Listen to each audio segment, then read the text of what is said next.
Indira Gandhi open યુનિવર્સિટીની અંદર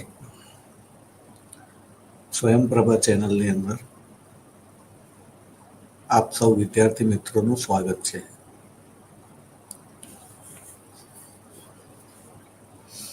આજે આપણે આધુનિક યુરોપના ઇતિહાસ 1880 થી 1939ની અંદર પેરિસ શાંતિ સંધિના ભાગરૂપે થયેલી વર્સેલ્સની સંધિ વિશે વાત કરીશું. આ વર્સેલ્સની સંધિ અંગે જુદા જુદા વિદ્વાનો જુદો જુદો અભિપ્રાય ધરાવે છે. મોટાભાગના વિદ્વાનોના મતે આ સંધિ છે ખૂબ કડક હતી, અન્યાયી હતી, ખાસ કરીને જર્મની માટે. પણ કેટલાક વિદ્વાનોના મતે આ સંધિ એ ન્યાયી હતી. સંધિ ન્યાયી હતી કે અન્યાયી હતી એની ચર્ચા કરતી વખતે આપણે સાપેક્ષવાદ જે છે એને ધ્યાનમાં રાખીશું.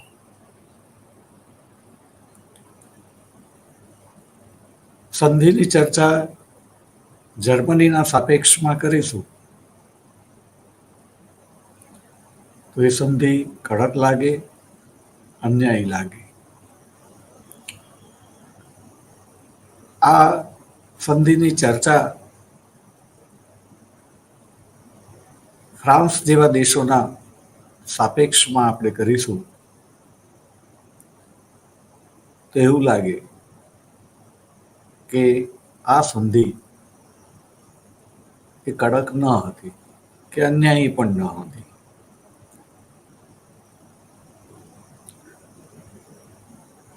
આપણે જ્યારે સંધિની ચર્ચા કરીએ ત્યારે યાદ રાખીશું કે આજની આપણી મનસ્થિતિને ધ્યાનમાં રાખીને આપણે કામગીરીનું મૂલ્યાંકન નહીં કરીએ. આપણે સત્ય જાણવું હોય તો એ સમયની અંદર આપણે પ્રવેશ કરવો રહ્યો. એ સમયે કેવું વાતાવરણ હતું, એ સમયના લોકો શું વિચારી શકે, જે કઈ ઘટના બની એના સંદર્ભની અંદર એમનો કેવો પ્રત્યાઘાત હોઈ શકે એને ધ્યાનમાં રાખીને આપણે ચર્ચા કરીશું. સમય એની જો આપણે વાત કરીએ તો એની અંદર બે પ્રવાહો એક સાથે વહી રહ્યા હતા. એક जूनो प्रभाव, जिसकी लाठी उसकी भैंस, माइट इज राइट, विजेता राष्ट्र जे છે એ પરાજિત રાષ્ટ્ર સાથે મનમાની શરતો લાદી શકે. પરાજિત રાષ્ટ્રએ વિજેતા રાષ્ટ્રનું કહ્યું કરવું પડે, કારણ કે એની હાર થઈ છે, લડવાની એ સ્થિતિમાં નથી, અને જો અસ્તિત્વ ટકાવવું હોય તો વિજેતા રાષ્ટ્ર જે કહે તે કરવું પડે. એમાં પણ જો પરાજય આક્રમક મિજાજ ધરાવતા અથવા તો આક્રમક વૃત્તિ ધરાવતા રાષ્ટ્રનો થયો હોય, એટલે કે યુદ્ધની અંદર જેણે આક્રમણ કર્યું હોય અને એનો પરાજય થયો હોય, ત્યારે વિજેતા રાષ્ટ્ર જે છે એ યુદ્ધમાં પોતાને થયેલા નુકસાન એનું વળતર માગે છે. આપણે બદલો કદાચ નહીં કહીએ અહીંયા, પણ વળતર પણ એ માગે. તમે શા માટે અમને યુદ્ધમાં ઢસડી ગયા અને તમે અમારા ઉપર કારણ વગર આ યુદ્ધ કરવાનું જે દુઃસાહસ કરેલું છે એ ફરી ન કરો. એટલા માટે પણ એમને થયેલું નુકસાન એ તો વસૂલ કરવામાં આવે જ, પરંતુ એ ઉપરાંત પરાજિત દેશ સાથે એવો વ્યવહાર કરવામાં આવે કે ફરીવાર આક્રમણ કરવાને લાયક ન રહે.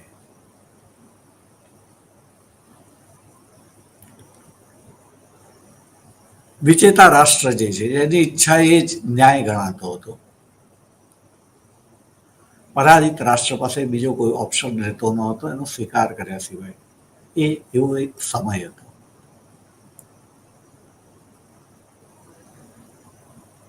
ઔદ્યોગિક ક્રાંતિ પછી જે સામ્રાજ્યવાદ વિશ્વભરમાં ફેલાયો, યુરોપીય સામ્રાજ્યોએ જે સામ્રાજ્યવાદની દોટ મૂકી હતી, એમાં એમણે ન્યાય અન્યાય જોયો હતો. કેટલા લોકોને અન્યાય કર્યો હતો. પરંતુ સાથે સાથે આપણે યાદ રાખવું પડશે કે નવજાગૃતિના સમયથી એક નવા પ્રગતિશીલ વિચારો વિશ્વના ખૂણે ખૂણાની અંદર વિકસી રહ્યા હતા, અને એને સૌથી વધારે ખાતર પાણી અમેરિકામાં મળ્યું.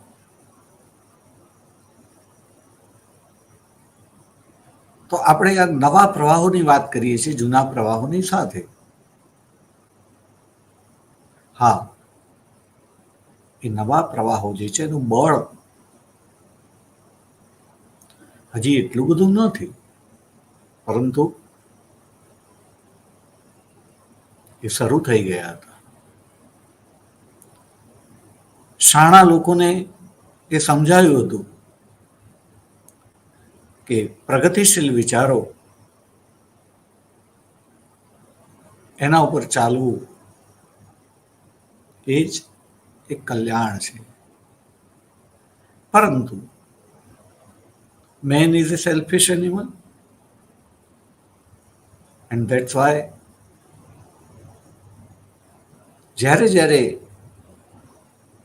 નિર્ણય કરવાનો આવે ત્યારે માનવી પોતાના સ્વાર્થને ધ્યાનમાં રાખીને નિર્ણય કરતો હોય છે. સ્વાર્થ એટલે કે પોતાના આર્થિક હિતો, ખાસ કરીને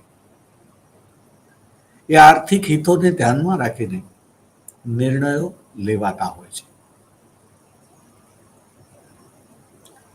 પરિણામે આપણે અહીંયા ચર્ચા કરતી વખતે આ બાબતોનો અહીં ખ્યાલ રાખીશું. અમેરિકા એની અંદર આ નવા પ્રગતિશીલ વિચારો, એને આપણે કહ્યું કે વધારે ખાતર પાણી મળ્યા હતા, એને આપણે થોડી ચોખવટ કરી લઈએ. એ મૂલ્યોને આપણે યાદ કરી લઈએ તો વ્યક્તિવાદ, માનવતાવાદ, ઉદારમતવાદ, ઉપયોગિતાવાદ, બિન સાંપ્રદાયિકતા, સમાનતા, સ્વતંત્રતા, આત્મનિર્ણયનો અધિકાર, લોકમત, લોકશાહી,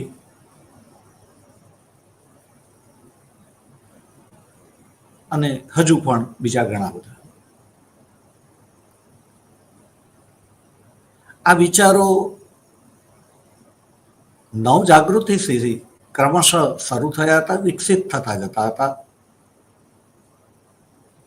યુરોપમાં જ એનું બીજારોપણ થયું હતું, એમાં અંકુર ફૂટેલા હતા. પરંતુ યુરોપનું જે યુરોપની જે પુરાતન વ્યવસ્થા,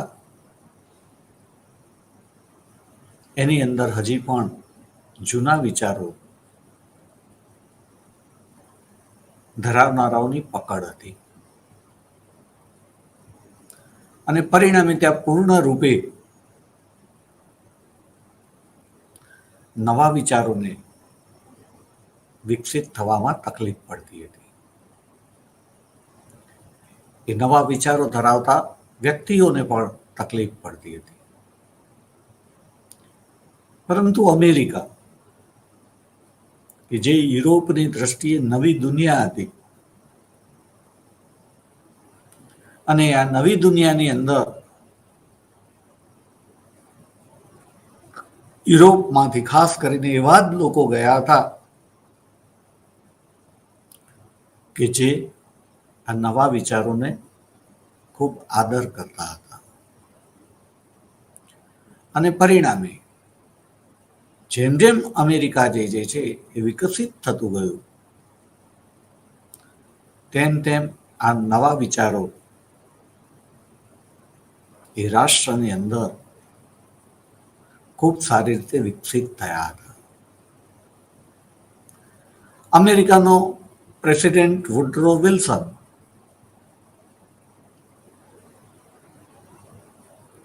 એ આવા નવા વિચારોની અંદર ઉછરેલો હતો અને પરિણામે પેરિસ શાંતિ સંધિ વખતે, અથવા તો એ પહેલા પ્રથમ વિશ્વયુદ્ધ વખતે, એણે આ નવા વિચારો ઉપર જોર મૂકેલું હતું. યુદ્ધમાં દાખલ થતાની સાથે આ યુદ્ધ માટે નહીં, પરંતુ કાયમ માટે વિશ્વમાં શાંતિ પ્રસ્થાપિત કરવા માટે એણે 14 મુદ્દા રજૂ કરેલા હતા. આ 14 મુદ્દાઓ કોઈ એકાદ બે દિવસની અંદર વિચાર કરીને નોંધી લીધા એવા ન હતા. એના માટે આખી ટીમ ઘણા વખતથી કાર્ય કરતી હતી, સર્વે કરતી હતી.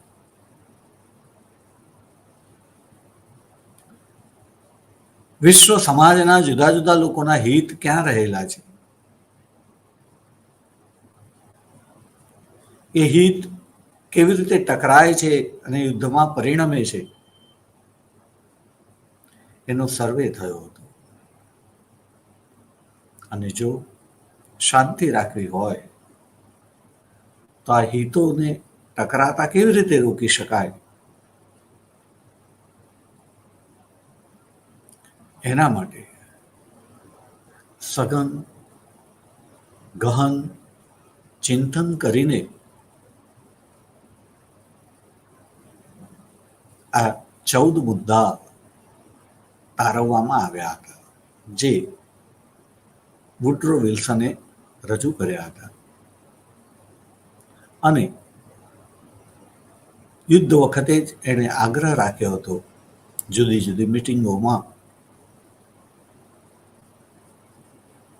કે યુદ્ધને અંતે જે શાંતિ વ્યવસ્થા પુનર્નિર્માણની વાત કરીશું, આપણે સંધિ વાર્તા કરીશું, ત્યારે આ બધી બાબતોને ધ્યાનમાં રાખીને આપણે ચર્ચા કરીશું. માણસ માત્ર સ્વાર્થી છે, માણસ માત્ર ભૂલ પણ કરે છે. સ્વાર્થ ન હોય તો પણ ભૂલ કરવા.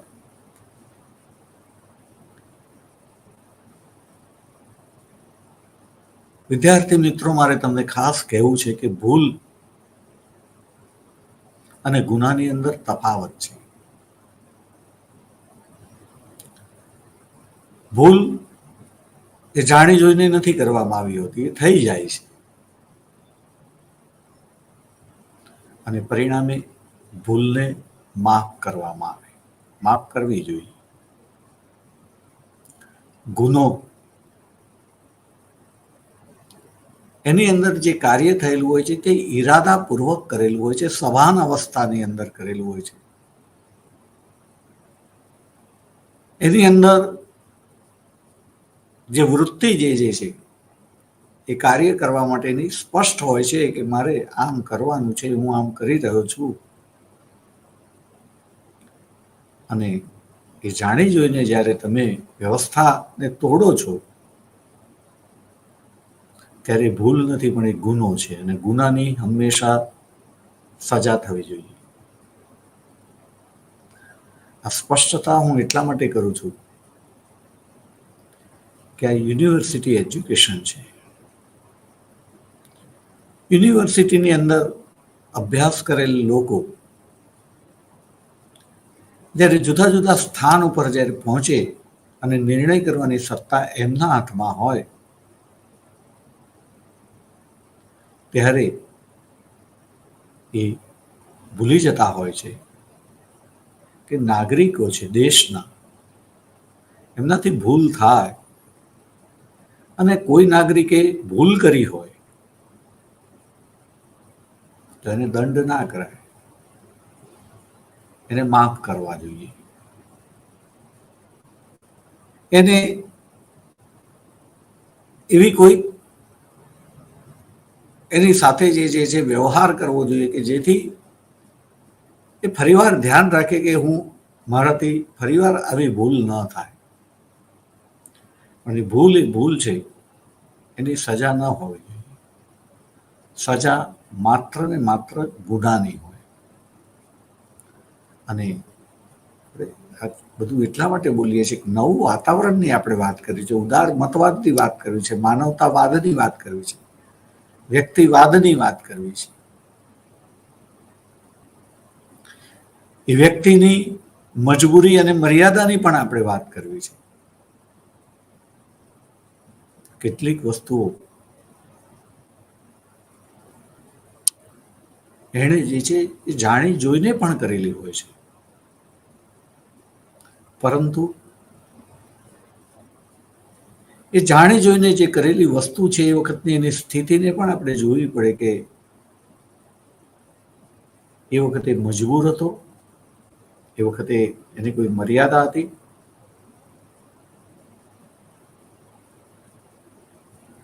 અને જો આવું કંઈ હોય તો ચેર ઉપર બેઠેલ વ્યક્તિ જે છે એને ન્યાય કરતી વખતે આ બધી બાબતોને ધ્યાનમાં રાખીને પહેલી વાર ભૂલ નહીં ગુનો હોય તો પણ એને માફ કરવો જોઈએ, એને પસ્તાવાની તક આપવી જોઈએ. એ ફરીવાર ગુનો ન કરે એના જોડે કે એના સાથે જીવતા લોકો જોડે કાળજી લેવાય એવી કોઈક વ્યવસ્થા કરવી જોઈએ. છતાં બીજી વાર ગુનો કરે તો જુદી વાત છે, ને સજા વગેરે જે હોય તે થવું જોઈએ. આ કહેવું મને બહુ જ જરૂરી લાગ્યું, કારણ કે શિક્ષણ એ માત્ર ને માત્ર શિક્ષણ ખાતર શિક્ષણ ન હોય. સમાજમાં જે કઈ અવ્યવસ્થા છે એ અવ્યવસ્થાનું કારણ જુદા જુદા અધિકારીઓ ભૂલી જાય છે કે એ નાગરિકોની સેવા કરવા માટે આ પદ ઉપર બેઠેલા છે. અવ્યવસ્થામાંથી સુવ્યવસ્થા કરવા માટે આ પદ ઉપર બેઠેલા છે.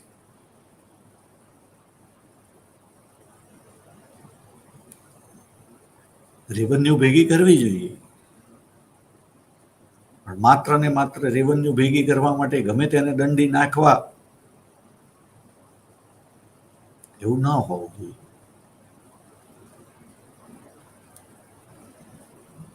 તો મિત્રો, આ યુનિવર્સિટી એજ્યુકેશન છે. આપણે સતત આપણી આ જે ચર્ચા જે છે એનો સૂરજ એ છે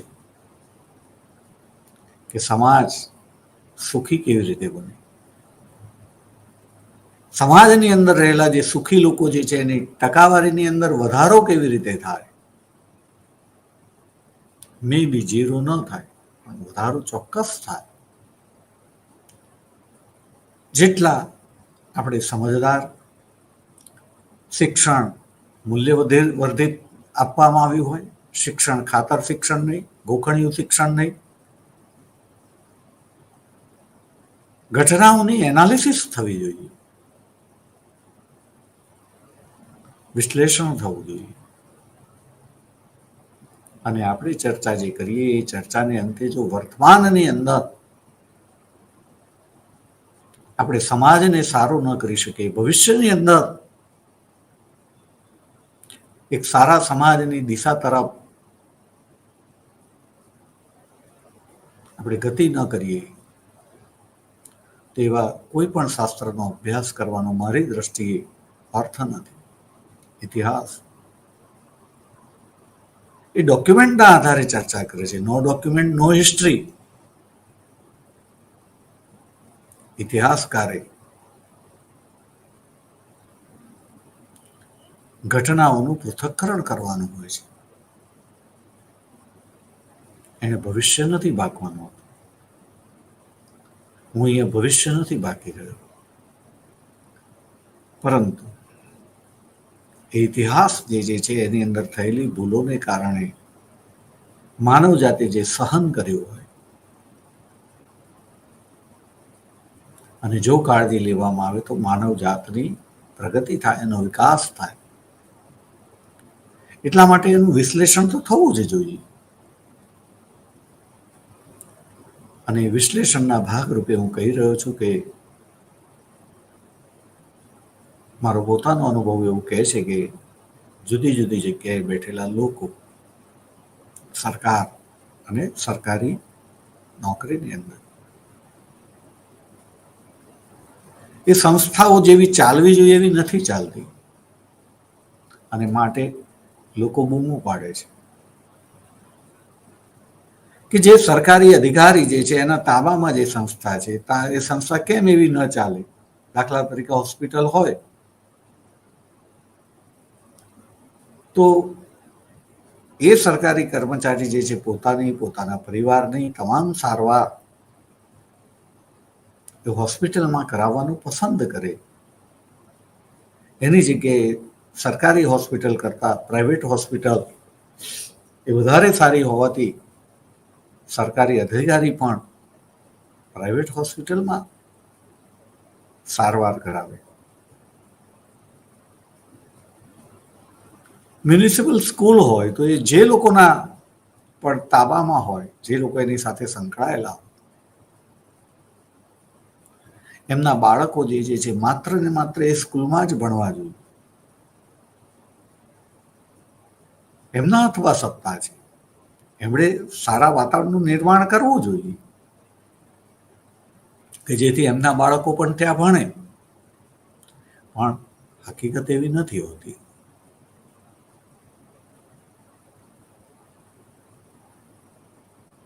તો બરાબર ન કહેવાય. આપણે સમજવું જોઈએ કે કંઈક ખોટું થઈ રહ્યું છે. તો યાદ રાખીશું કે ચિંતન કરનાર વર્ગ જુદો છે અને એ ચિંતનને વ્યવહારમાં અમલમાં મૂકનાર વર્ગ જુદો છે. અમલ કરનારે તો જે ચિંતન જે સાચું અને સ્વીકૃત છે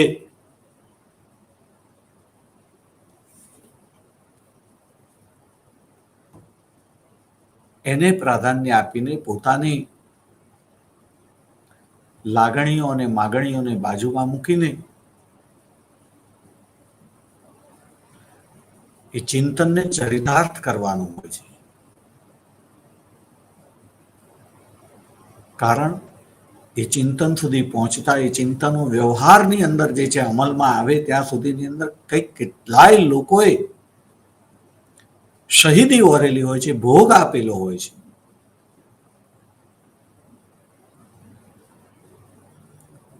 અને એ ચિંતન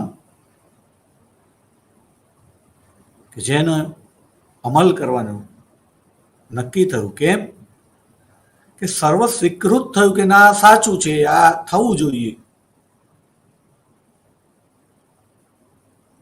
અને પછી અમલ કરનાર લોકો જે છે એનો અમલ ન કરે તો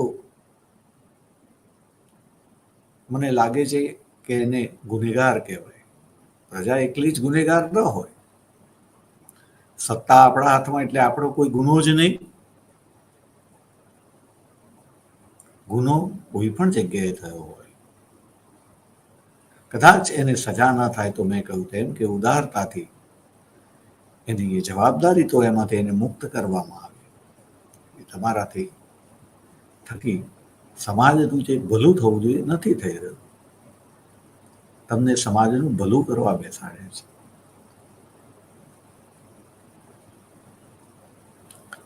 તો આપણે જોઈશું કે અમેરિકા કે જેની અંદર આ પ્રકારના જે ઉદાર વિચારો જે છે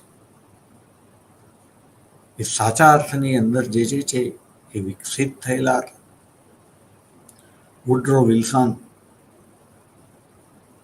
એ પ્રમાણે પેરિસ શાંતિ સંધિની અંદર નિર્ણયો લેવાય એવું ઈચ્છતો હતો.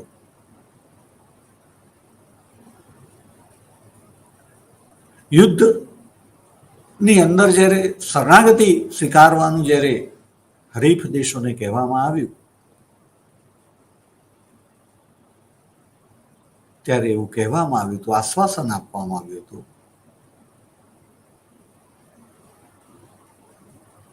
કે યુદ્ધને અંતે આપણે જે પુનર્નિર્માણ કરીશું, વ્યવસ્થા કરીશું, એ સાથે મળીને કરીશું.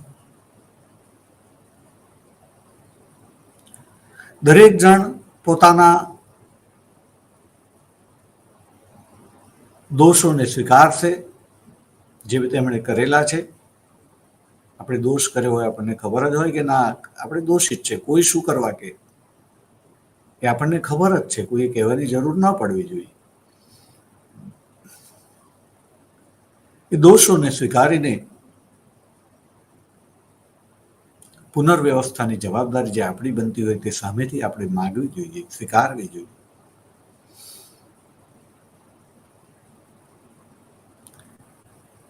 એ વાતાવરણ ઊભું કરવામાં આવ્યું હતું અને એના આધારે એમ કહેવામાં આવે છે કે જર્મનોએ શાંતિ સંધિ સ્વીકારવા માટે તૈયાર થયા હતા, શરણાગતિ સ્વીકારવા માટે તૈયાર થયા હતા. મિત્રો, આપણે આ વાત જ્યારે કરીએ કે જર્મનો આ વાતને ધ્યાનમાં રાખીને શરણાગતિ સ્વીકારવા તૈયાર થયા હતા,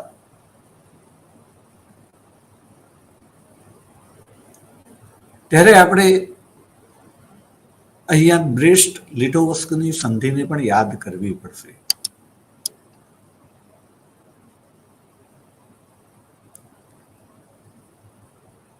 પ્રથમ વિશ્વયુદ્ધ એના અંત ભાગમાં હતું.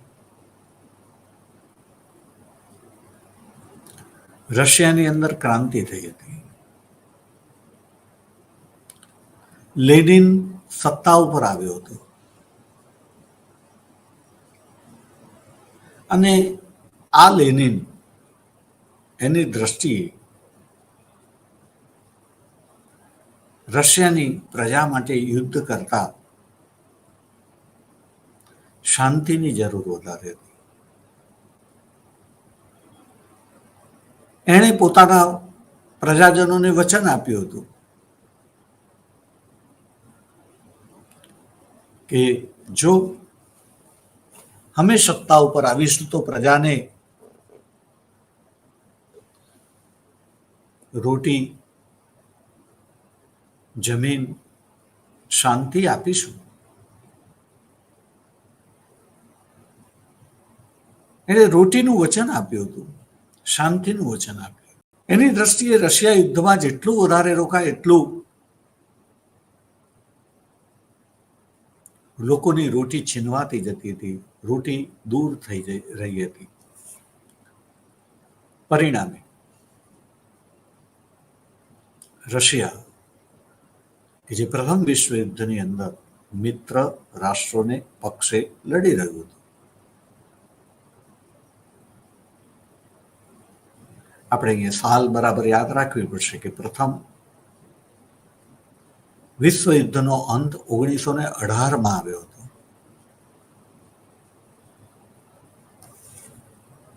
રશિયાની અંદર ક્રાંતિ જે છે 1917માં થઈ હતી.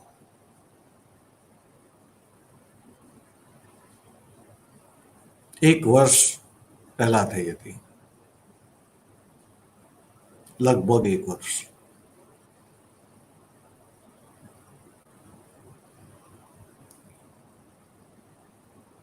અને લેનિન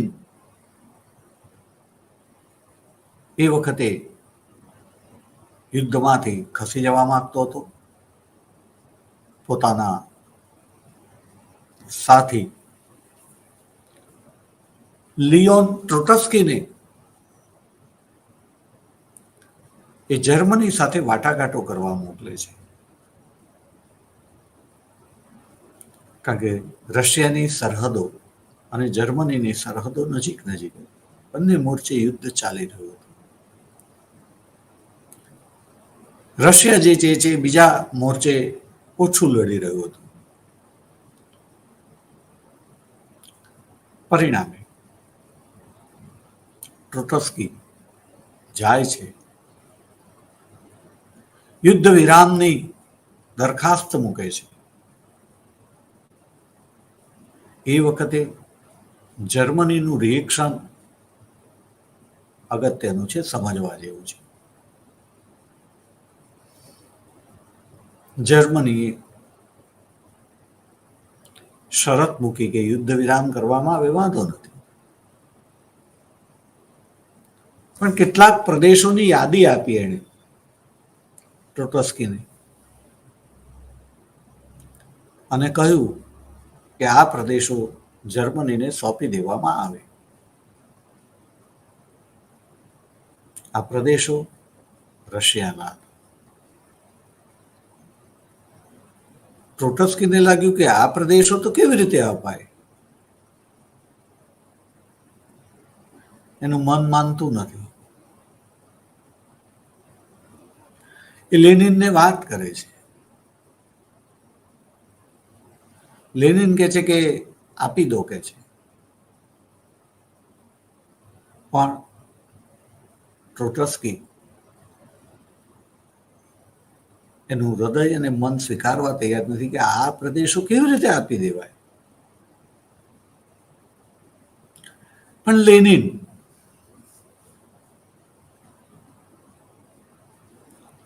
એ એટલા માટે જ મહાન છે કે મહાન લોકો જે છે એ આજનું નહીં, આવતીકાલનું નહીં, આવતા વર્ષનું નહીં, પણ આવનારા ઘણા બધા વર્ષો પછીની સ્થિતિને પણ જોઈ શકતા હોય છે, સમજી શકતા હોય છે. અને પરિણામે લેનિને ટ્રોટ્સ્કીને કહ્યું કે આપણા પ્રજાજનોને માટે શાંતિ જરૂરી છે, રોટી જરૂરી છે. આપણે કોઈ પણ ભોગે શાંતિ જોઈએ. અને માટે એમને આપી દો. અને બીજું, લેનિનના માઇન્ડની અંદર હતું એવું કહેવામાં આવે છે કે આ યુદ્ધ લાંબુ ચાલવાનું નથી હવે, અને જર્મનીને જે આપણે પ્રદેશો આપીએ છીએ કાયમ માટે નથી આપવાના. જર્મનીનો પરાજય થવાનો છે, અને પરાજય થતા એ પ્રદેશો આપણને પાછા મળી જવાના છે. એટલે કાયમ માટે ક્યાં આપી દેવાના છે. પણ હમણાં આપણને શાંતિ જોઈએ છે, રોટી જોઈએ છે, યુદ્ધ જોઈતું નથી. માટે આપણે એ વાત સ્વીકારી લેવી.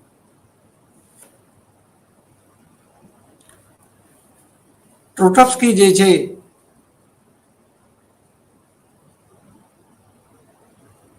એનું વ્યક્તિત્વ અને લેનિનના વ્યક્તિત્વની અંદર ઘણો તફાવત છે. Lenin, Hitler, Churchill and some more, Gandhiji, Narendra Modi, કેટલાક એવા વ્યક્તિઓ હોય છે કે જેમની પાસે ચેરિસ્મેટિક પર્સનાલિટી હોય છે.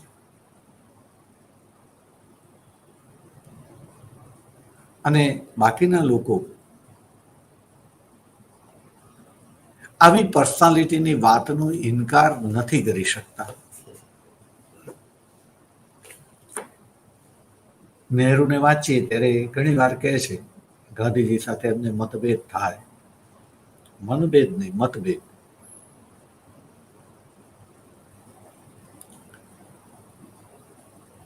મનમાં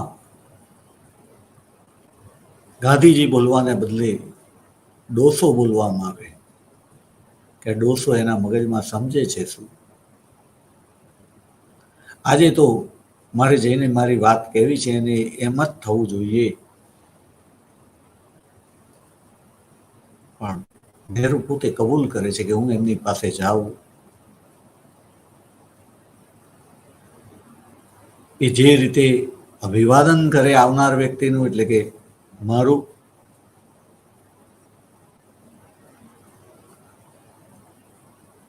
અને આપણે આપણી વાત કરવાનું તો ભૂલી જ જઈએ. અને એ જે કે એમની હામાં હા ભેળવીને આપણે પાછા આવી જઈએ અને એમનું કયું કરીએ. તો મિત્રો, આ ચેરિસ્મેટિક પર્સનાલિટી હોય છે આવી ઘણા લોકોની.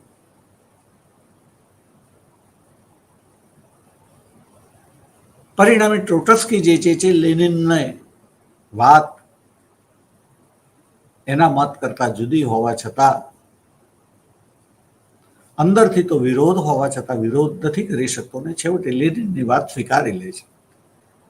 એના મગજમાં ઉતરતું નથી, એની બુદ્ધિ ચાલતી નથી, પણ લેનિન એની પર્સનાલિટી આપણે કહ્યું કે વાત સ્વીકારી લે છે. લેનિન કહે છે કે જા જઈને તું સ્વીકારી લે. જાય છે કે અમને શરતો મંજૂર છે તમારી. મિત્રો, જર્મનીનું હવેનું વર્તન જે છે એ સમજવું બહુ જ જરૂરી છે.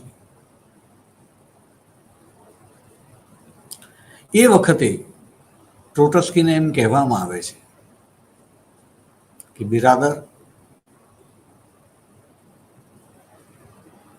અમે જે તમને યાદી આપી હતી એ દિવસની વાત હતી. તમે એ દિવસે માની ગયા હોત તો બરાબર છે, પરંતુ તમે માન્યા નહીં. આ વચ્ચેના વખતની અંદર લેનિનના કહેવાથી રશિયાએ એક તરફી યુદ્ધ વિરામ તો જાહેર કરી જ દીધેલો હતો. સવાલ જર્મનીએ માંગેલા પ્રદેશો આપવાનો હતો.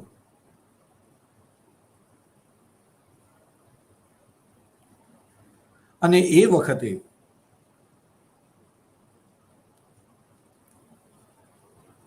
એક તરફી યુદ્ધ વિરામ રશિયાએ કરેલો હતો. જર્મન લશ્કર એને કોઈ રોકનાર નહોતું. એ આગે કૂચ કરતું જતું હતું ને નવા નવા પ્રદેશો સર કરતું જતું હતું. અને ટ્રોટસ્કી જ્યારે હવે ફરી વખત જાય છે, બહુ લાંબો સમયગાળો નથી, એ જાય છે કે અમને તમારી શરતો મંજૂર છે એવું કહેવા, ત્યારે જર્મન પ્રતિનિધિઓ એમ કહે છે કે ગઈકાલની વાત, હવે આજે જો તમે ઈચ્છતા હોય તો અમે તમને જે છે એક નવી યાદી આપીશું. નવી યાદી આપવામાં આવી, જેની અંદર જૂના પ્રદેશો કરતા બીજા ઉમેરવામાં આવ્યા હતા કે તમારે આ પણ આપવા પડશે. વિદ્યાર્થી મિત્રો, ટ્રોટસ્કી જે છે પહેલા જે માંગેલા પ્રદેશો જે છે એ આપવામાં જ માથું ખંજવાળી રહ્યો હતો. એની દ્રષ્ટિએ અયોગ્ય હતું, પણ લેનિનની ચેરિસ્મેટિક પર્સનાલિટીની આગળ એણે સ્વીકારી લીધું હતું. એમાં જ્યારે નવા પ્રદેશો આવ્યા,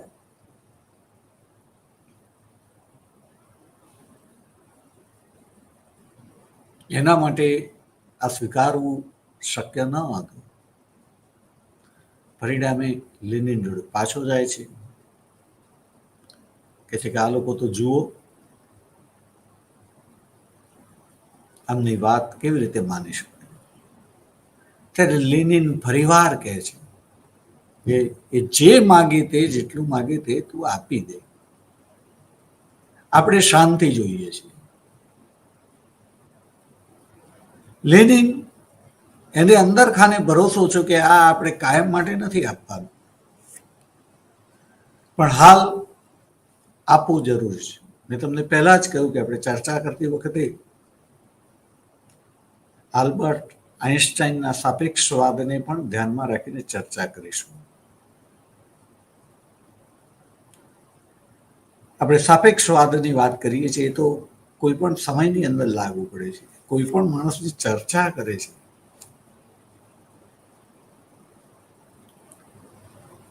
ત્યારે એણે જે તે સમયને ધ્યાનમાં રાખીને ચર્ચા કરવાની છે. આપણે ચર્ચા કરી ત્યારે એ જોવાનું છે કે એ સમયના લોકો જે છે એ સમયની ઘટનાને કેવો પ્રત્યાઘાત આપી શકે. એ એનાથી જુદો પ્રત્યાઘાત એમને આપવો હોય તો પણ આપી શકે ખરા.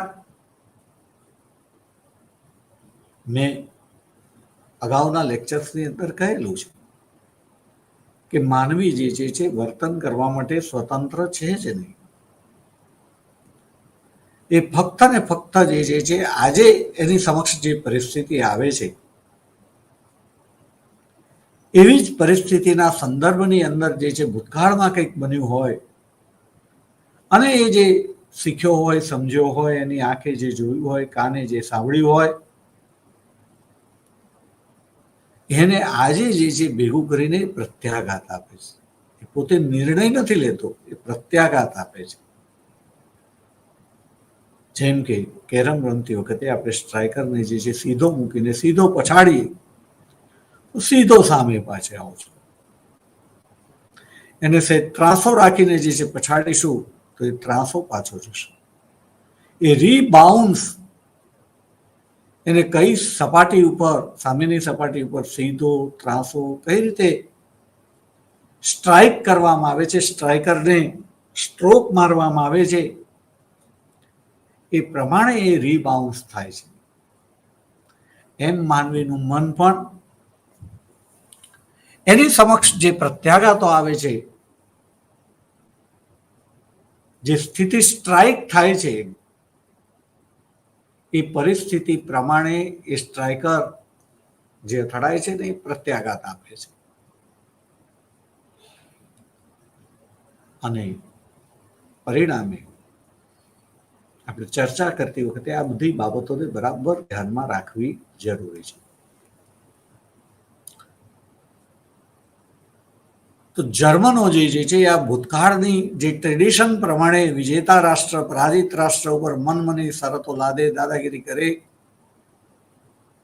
એ પ્રમાણે રશિયાની ગરજનો લાભ લઈને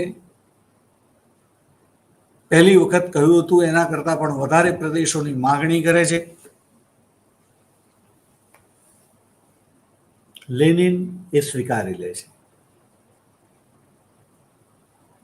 આપણા માટે અહીંયા લેનિન સ્વીકારે છે નથી સ્વીકારતો એ વાત અગત્યની નથી. આપણા માટે જર્મની એ જે આ કરેલું વર્તન એ અગત્યનું છે. રશિયાએ જે માગણીઓ સ્વીકારી લીધી અને જે સંધિ થઈ એ બ્રેસ્ટ લિટોવસ્ક મુકામે થયેલી હોવાથી એ સંધિ બ્રેસ્ટ લિટોવસ્કની સંધિ તરીકે ઇતિહાસની અંદર જાણીતી છે. અને જર્મનીએ જે છે રશિયાની પરિસ્થિતિનો પૂરેપૂરો લાભ ઉઠાવીને રશિયા જોડે આ સંધિ કરી હતી. ત્યારે આપણે અહીંયા એ પણ જોવાનું રહે કે જો પ્રથમ વિશ્વયુદ્ધની અંદર જર્મની જીત્યું હોત તો આ બ્રેસ્ટ લિટોવસ્કની સંધિની એની માનસિકતા પ્રમાણે એણે પરાજિત દેશો સાથે કેવી સંધિ કરી હોત. મિત્ર રાષ્ટ્રોએ અને એમાં પણ ખાસ કરીને ફ્રાન્સે જર્મની સાથે જે સંધિ કરી એ સંધિ જો જર્મની વિજેતા બની હોત અને એણે કરી હોત તો એવું કહેવાય કે આ સંધિ વિલ્સનની દરમિયાનગીરીને કારણે ખૂબ જ હળવી હતી અને માટે એને કડક ન કહેવાય, એને અન્યાય ન કહેવાય.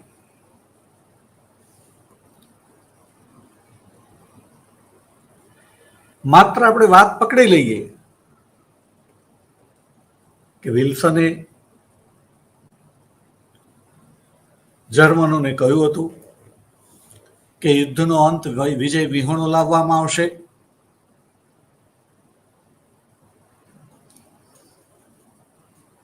યુદ્ધને અંતે બધા સાથે મળીને સંધિની શરતો નક્કી કરીશું. દરેક જણ પોતપોતાની જવાબદારી નક્કી કરશે, સ્વીકારશે. તો આ સંધિ ચોક્કસ અયોગ્ય હતી, સંધિ ચોક્કસ કડક હતી. પણ આપણે જે છે કહીશું કે man is a selfish animal, એ ઘર જે ગધેડાને પણ બાપ કહેતો હોય છે. અને એ પ્રમાણે વિલ્સને જ્યારે વાત કરેલી હતી ત્યારે એમની મર્યાદા હતી, એમની મજબૂરી હતી મદદ લેવા માટે કે હા સિવાય કહેવા સિવાય બીજો કોઈ વિકલ્પ ન હતો. એમણે હા કહી દીધી. પણ ગરજ ઘટે વૈધ વહેરી, યુદ્ધ પૂરું થઈ ગયું હતું, ગરજ ઘટી ગઈ હતી. દર્દ હોય ત્યારે પેશન્ટના સગાવાલા ડોક્ટરને એમ કે જે કરવું હોય તે કરવો પડે, એને બચાવી લો. ક્યારેક દર્દી બચે તેવું ન હોય ત્યારે ડોક્ટર જે છે જણાવતા હોય છે કે હું મારાથી બધો જ પ્રયત્ન કરું છું, પણ ઘટના તમારી ઈચ્છા વિરુદ્ધ પણ બની શકે, એટલે કે દર્દીનું મોત પણ થઈ શકે, કે એ કાયમ માટે અપંગ રહી જાય અને કોઈ ખોડકા પણ રહી જાય, એવું પણ બની શકે.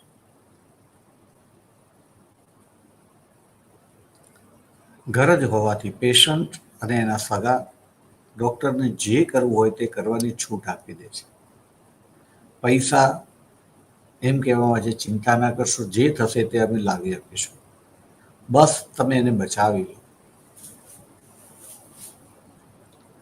જેવું પેશન્ટ સાજું થઈ જાય અથવા તો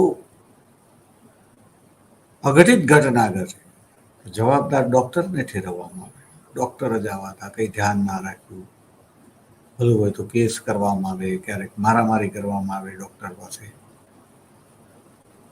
એને થયેલો ખર્ચો પણ ના આપવામાં આવે. અઘટિત થાય ત્યાં, અને ઘટિત થયું તો આમાં ડોક્ટરે શું કર્યું હતું? આટલો બધો ખર્ચો હોય, ઘર જ ઘટી ગયું. ડોક્ટર તો લૂંટે છે, ડોક્ટર તો રાક્ષસ છે. કોરોનામાં બહુ લોકોને અનુભવ થઈ ગયો. ડોક્ટરોએ પોતાના જાનના જોખમે જે છે સેવા કરી લોકોને, એ ન દેખાયું લોકોને. એવું દેખાયું કે ડોક્ટરોએ રૂપિયા બનાવી લીધા, ખૂબ રૂપિયા બનાવી લીધા.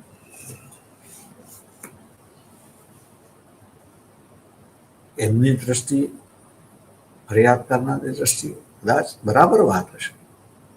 ડોક્ટરની જગ્યાએ ઓકે છે. ચર્ચા જે છે આપણે જે છે એ જ્યારે વર્સેલ્સની સંધિની કરીએ ત્યારે આજે આપણે જે વાતાવરણમાં જીવી રહ્યા છીએ એમાં તો આ માનવતાવાદ, વ્યક્તિવાદ, ઉદારમતવાદ એ બધું પહેલાના કરતા ઘણું વિકસિત થઈ ચૂકેલું છે. અને માટે આપણને એમ લાગે કે ના, સંધિ કડક હતી, અન્યાયી હતી, તો એ ન ચાલે. આપણે જે સમયની અંદર જો આપણે હોત તો આપણે શું કર્યું હોત? આપણે કેવા નિર્ણયો લીધા હોત? આપણે પોતે જે છે ફ્રાન્સના નાગરિક હોઈએ, આપણે પોતે ફ્રાન્સના કોઈક પ્રતિનિધિ હોઈએ અને ફ્રાન્સના હિતમાં આપણે નિર્ણય લેવાનો હોય તો કેવો લઈએ?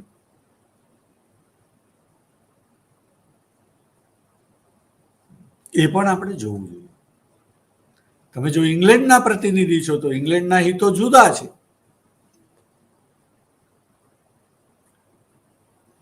તો એ જે નિર્ણયો લે એ સાચા ને બીજાના ખોટા, કે એના ખોટા અને બીજાના સાચા, એ એની મૂલવણી ન કરતા આપણે મૂલવણી કરતી વખતે એટલું જ જોઈશું કે એ સમયે કોણ શું કરી શકે તેમ હતું અને કોણે શું કર્યું. અને એ રીતે જોઈએ તો ફ્રાન્સ જે છે એણે વર્સેલ્સની સંધિની શરતોની અંદર જર્મનીને નિર્બળ બનાવવા માટેનો જે આગ્રહ રાખ્યો તે એની દ્રષ્ટિએ વ્યવહારિક હતો, વ્યાજબી હતો. કારણ એને હમણાં જ બે બહુ ખરાબ અનુભવ થઈ ગયા હતા કે 1870-71 ફ્રેન્કો પ્રશિયા યુદ્ધની અંદર કેવી રીતે એનો પ્રશિયાના હાથે પરાજય થયો હતો અને ત્યારબાદ એને જે સંધિ સ્વીકારવી પડી હતી.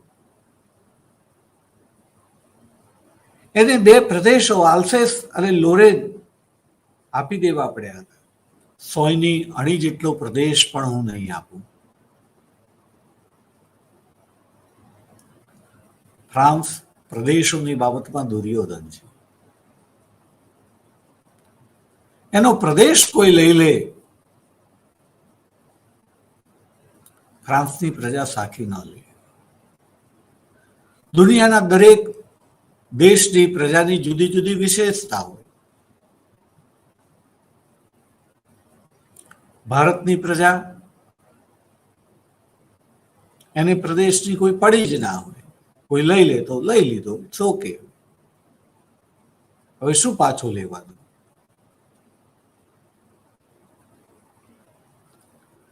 જર્મની આપણે જોઈએ છીએ કે દ્વિતીય વિશ્વયુદ્ધ પછી બે ભાગમાં વેચાઈ ગયું હતું, પૂર્વ જર્મની, પશ્ચિમ જર્મની. આજે એક થઈ ગયેલ છે.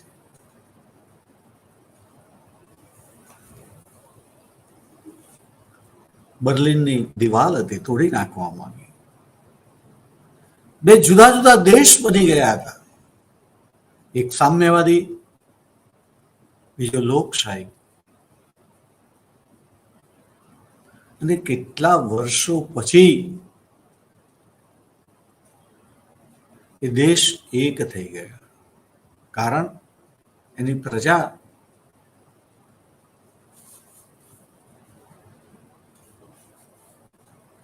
એને એક થવું હતું. એની પ્રજા જુદી ન રહેશે. પ્રજાને જુદો કરવાનો નિર્ણય જે છે નેતાઓએ લીધેલો હતો. પ્રજા મત, લોકમત એ જુદી વસ્તુ છે. આપણે ત્યાં કેટલાક લોકો કોઈક સમિતિમાં હોય, નિર્ણય કરે અને પછી એ નિર્ણય સમગ્ર દેશની જનતાનો હતો અને હવે આ સમિતિના નિર્ણય જે છે એને ફેરવાય જ નહીં, એવી ક્યારેક વાતો કરવામાં આવે છે.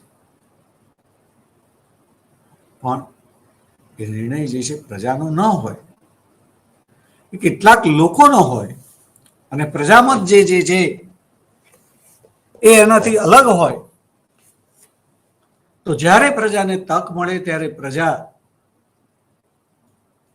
અથવા તો શાસકો એ પ્રજામતને ધ્યાનમાં રાખીને નિર્ણયોને ફેરવતા હોય છે. અને આપણે એ પણ યાદ રાખીશું કે દુનિયાનો કોઈ શાસક પ્રજામતને ઉવેખીને શાસન ક્યારેય નથી કરી શકતો. હા, પ્રજા એ સામાન્ય સંજોગોની અંદર નિર્બળ હોય છે, નબળી હોય છે, માયકાંગલી હોય છે અને માટે વ્યવહારિક રૂટીન જીવનમાં એને જેટલા દંડા મારવામાં આવે એ ખાઈ લેતી હોય છે. એનામાં સહન કરવાની શક્તિ ખૂબ ગજબની હોય છે. એ સહન કરી લે છે અને ગમે તેટલું મારો એ માર ખાઈ લે છે. પણ એ જ પ્રજા જ્યારે ક્યારેક યોગ્ય વાતાવરણ પ્રાપ્ત થાય, સમય યોગ્ય હોય અને ઘરની ચાર દિવાલોમાંથી બહાર આવી જાય છે, ત્યારે માયકાંગલી જનતા, નિર્બળ જનતા, એનામાં હવે શક્તિનો સંચાર થાય છે. એ જનતા હવે જનતા જનાર્દન બની જાય છે અને એ જનતા આગળ કોઈનું ચાલતું નથી. શાસકોએ પણ એ જનતાને અવાજને, એના જનતાના આત્માના અવાજને ધ્યાનમાં રાખીને નિર્ણયો લેવા પડતા હોય છે. અને એ જ પ્રમાણે અહીંયા વર્સેલ્સની સંધિની અંદર પણ નિર્ણયો લેવાયા. એ ફ્રાન્સની જનતાના આત્માના અવાજને ધ્યાનમાં રાખીને લેવાયા હતા. એ આપણે ભૂલવું ના જોઈએ. ઘણું હજુ કહેવાનું છે, કહેવાય તેમ છે, પણ સમય થયો હોવાથી આજે આપણે અહીંયા અટકવું પડશે. નમસ્તે, જય હિન્દ, જય ભારત, ભારત માતા કી જય.